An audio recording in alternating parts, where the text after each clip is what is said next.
presidente del Banco Central de Chile, Mario Marcel, presentó en ICARE el último informe de política monetaria IPOM de diciembre, donde proyectó que el crecimiento de este año estará en 1,4%, mientras que en 2018 se situará en el rango 2,5-3,5%. Junto con esto, afirmó que la inflación se ha ubicado por debajo de lo proyectado en el IPOM de septiembre, principalmente por los elementos más volátiles de la canasta. De todas formas, la máxima autoridad del Banco Central chileno indicó que la inflación permanecerá en torno a 2% durante la primera mitad del 2018 y volverá a 3% durante la primera mitad del 2019. A continuación, un extracto de su presentación. Entonces me voy a referir primero al informe de política monetaria. En términos generales, lo que el informe de política monetaria señala es que, o destaca, es que la inflación se ha ubicado por debajo de lo proyectado en el IPOM de septiembre, principalmente por los elementos más volátiles de la canasta. La inflación subyacente, lo que llamamos el IPC-SAE, está en niveles similares a lo previsto. Por otra parte, la actividad económica local ha evolucionado de acuerdo a lo que anticipamos. El mayor impulso externo que se ha venido destacando ya desde hace algunos informes se ha ido consolidando con condiciones financieras que permanecen favorables, socios comerciales en promedio algo más dinámicos y mejores términos de intercambio. Sin embargo, la evolución de los componentes de la demanda y la actividad es todavía dispar, con un mayor dinamismo para el consumo y las exportaciones y un retroceso en la inversión que se ha prolongado. Como sabemos y vamos a ver más adelante, la inversión había estado cayendo en los últimos trimestres y todavía estamos señalando caídas en este agregado en el transcurso de este año. En el escenario base, la inflación total permanecerá en torno al 2% durante la primera mitad de 2018 y volverá a 3% durante la primera mitad de 2019, algo más tarde que lo previsto en septiembre y respondiendo a la trayectoria de las brechas de actividad que estimamos que van a comenzar a cerrarse en la segunda mitad del próximo año. Bien, entonces en este escenario que he descrito, y particularmente en lo que se refiere al escenario base, el IPC total permanecerá en torno al 2% anual durante la primera mitad del 2018 y volverá al 3% durante la primera mitad del 2019, algo más tarde de lo que teníamos previsto. Esto se refleja en la gráfica de la izquierda. En la gráfica de la derecha mostramos la evolución de nuestro indicador de inflación subyacente, donde también prevemos que este se mantendrá en niveles bajos los próximos trimestres para converger a 3% en la segunda parte del 2019, algo más rezagado respecto del IPC total. Es decir, vamos a ver varios meses con inflación baja, inflación en torno al 2%. De hecho, un periodo más largo que el que preveíamos en el caso del IPOM de septiembre. Nuestro supuesto de trabajo es el de mantener un impulso monetario similar al actual hasta que la brecha de actividad comience a cerrarse, cosa que, de acuerdo a estas proyecciones, debería ocurrir en la segunda mitad del 2018. Sin embargo, al mismo tiempo, el informe destaca el hecho de que el Consejo se va a mantener especialmente atento a señales de ajustes a la baja adicionales en la inflación, en la medida de que esto pueda influir sobre la convergencia de la inflación a la meta dentro del horizonte de proyección. Y esto lo hace, y lo vamos a repasar un poco más adelante, pero en consideración de tres elementos. En primer lugar, que el cierre de las brechas de actividad y la recuperación de la actividad todavía es relativamente débil. En segundo lugar, como decía hace un momento, vamos a tener a la inflación fluctuando en torno al límite inferior de la banda de tolerancia durante varios meses y donde hay algunos indicadores de expectativas a mediano plazo que se han ubicado por debajo del 3%. Entonces, por esa razón, el Consejo del Banco va a estar particularmente alerta y en la medida que sea necesario va a considerar una ampliación del impulso monetario si es que observa que la convergencia de la inflación a la meta está en riesgo. Esto tiene lugar dentro de un escenario base y escenarios alternativos. El Consejo considera en estos escenarios alternativos, estos escenarios de riesgo, varios temas. En el caso del mundo desarrollado, la forma y ritmo del retiro de los estímulos monetarios en economías avanzadas y particularmente las discrepancias con las expectativas de mercado. Considera el hecho de que los precios de los activos han alcanzado niveles altos a nivel global y un cambio no esperado en las condiciones financieras podría provocar ajustes abruptos.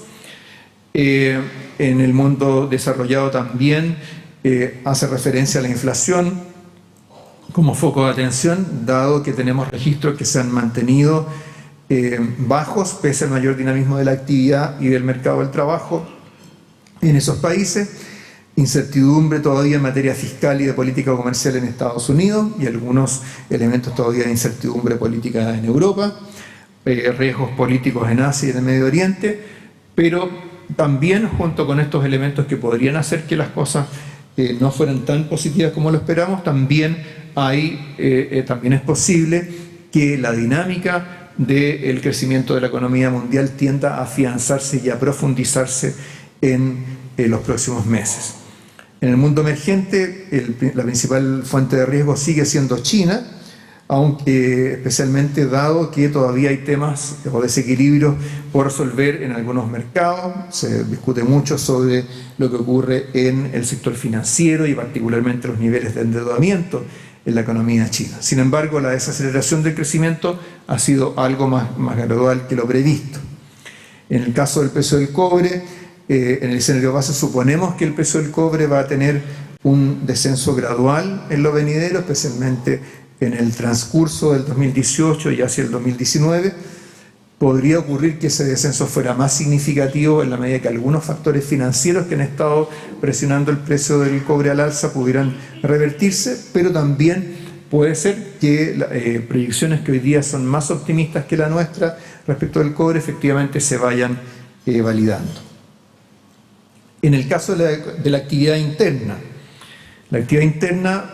en los escenarios de riesgo hacemos notar que persiste la falta de sincronía entre distintos componentes del gasto, con sectores que siguen rezagados en el proceso de recuperación, especialmente algunos relacionados con la inversión.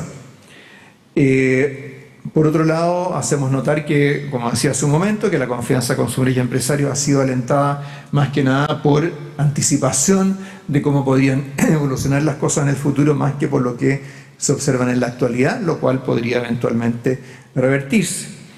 El mercado financiero, dentro de un panorama general favorable, tiene segmentos de mayor vulnerabilidad en el crédito comercial y de consumo, como lo destaca el informe de estabilidad financiera, y por lo tanto todos estos son elementos que constituyen riesgos a la baja. Ahora, por otro lado, también es cierto que el costo del crédito se mantiene en niveles históricamente bajos y que el escenario internacional es mejor que el previsto para la economía chilena. Entonces, en estas circunstancias, evaluada la probabilidad de estos distintos escenarios, el Consejo del Banco Central estima que tanto para la actividad como para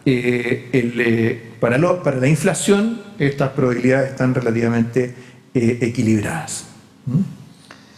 Vamos a comentar entonces ahora el informe de estabilidad financiera. Desde el IEF anterior, el sistema financiero chileno no ha registrado eventos de disrupción importantes. Recordemos que el anterior es de hace 6 meses atrás, no de hace 3 como es el IPOM. Y los antecedentes disponibles indican que el sector financiero continúa en una posición suficientemente sólida para enfrentar el impacto de escenarios de tensión. Los sistemas de pagos internos y externos han funcionado con normalidad, mientras que los indicadores de riesgo de crédito tradicionales hasta ahora se han mantenido bajos. Se mantienen, sin embargo, factores de riesgo ligados al proceso de normalización de la política monetaria en países desarrollados y cambios en las percepciones de riesgo en los mercados internacionales. Las medidas alternativas de riesgo muestran aumentos en algunos segmentos del sistema financiero doméstico y por lo tanto llama la atención sobre el hecho de prolongarse la desaceleración de la actividad económica local que se ha observado en los últimos años, es posible que se profundice esta situación. Es decir, como lo hemos comentado en informes de estabilidad financiera anteriores, el hecho de que la actividad se mantenga creciendo lentamente, aun cuando no genera el tipo de ajustes repentinos que observábamos cuando el ciclo era mucho más pronunciado, va provocando un cierto desgaste con el correr del tiempo. Entonces eso es algo que tenemos que tener claro en relación a al vínculo entre la evolución del mercado financiero y la evolución de la actividad económica. Entonces, resumiendo, primero, es cierto, nuevamente enfatizar que la actividad económica local ha evolucionado de acuerdo a lo previsto. Sin embargo, la inflación se ha ubicado por debajo de lo proyectado en el IPOM de septiembre y esperamos que la convergencia de esta a la meta sea algo más lenta que lo anticipado en el último IPOM.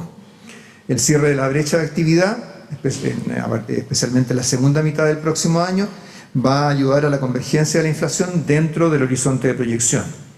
En todo caso, siguen existiendo riesgos importantes, en especial porque hay sectores que siguen rezagados y porque las expectativas han mejorado, más bien anticipando un desempeño futuro y no por sus resultados actuales. En el escenario base, el impulso monetario va a ser similar al de septiembre, esto es, una TPM que se mantendrá en torno a sus niveles actuales y que comenzará a aumentar hacia su nivel neutral solo una vez que la economía empiece a cerrar la brecha de actividad.